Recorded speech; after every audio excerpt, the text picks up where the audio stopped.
"I don't care who you think you are, sir. There are no meals left." The flight attendant's tone cut through the cabin like ice. All heads in first class turned.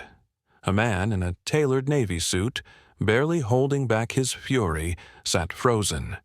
The CEO of a global tech empire just got denied dinner like he was nothing. Passengers whispered, some smirked, one even chuckled behind a glass of champagne. He didn't yell, didn't throw a tantrum. He simply raised a brow and responded coldly, "Thank you. That will be all." The stewardess turned on her heels, oblivious to the storm she had just ignited. For the remaining hours of the flight from Singapore to New York, he sat in silence, stomach growling louder than the engine hum.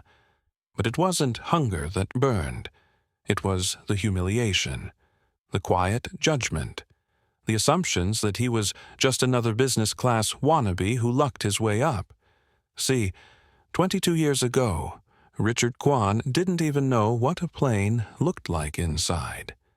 Raised in a cramped apartment above his parents' dry-cleaning shop, he worked nights coding websites for local pizza joints and pawn shops. When his startup finally took off, he vowed he'd earn every luxury, every seat in first class, every penthouse suite. He bought it with blood and sleepless nights. So when a 25-year-old flight attendant glanced at his ticket, dismissed his platinum status, and served everyone else before him, he remembered every time someone looked down on him, every time he was mistaken for the assistant, the driver, the intern. He didn't argue. He took mental notes. As the flight landed and the passengers applauded, Richard waited. Calm, composed, expression unreadable. The moment the wheels touched the tarmac, he pulled out his phone and made one call. "Get me the regional director of operations, now."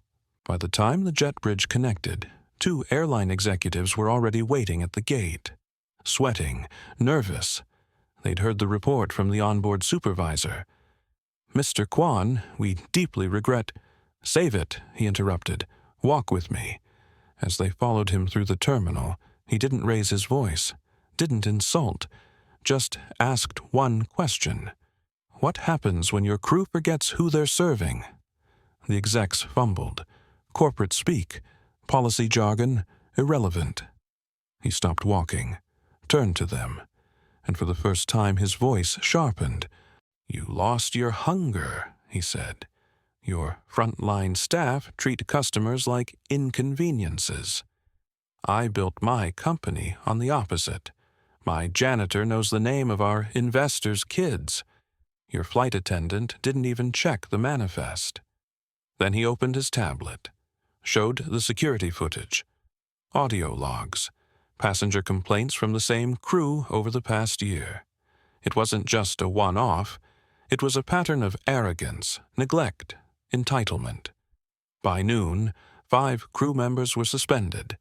By evening, 3 were terminated. And by the end of the week, the airline's CEO personally apologized and invited Richard to lead a staff seminar on leadership and humility. But that's not the end. Because what Richard did next stunned everyone. Instead of gloating, instead of going online and shaming the crew, he launched a training initiative, First to Serve, a program where CEOs shadow customer service reps, where executives return to the ground to learn what it feels like to be ignored, dismissed, underestimated. The video went viral. Thousands shared their own stories of being misjudged on flights, in hotels and restaurants, not for being difficult, but for being invisible. And suddenly, Richard wasn't just the man who fired a crew. He became the face of a movement.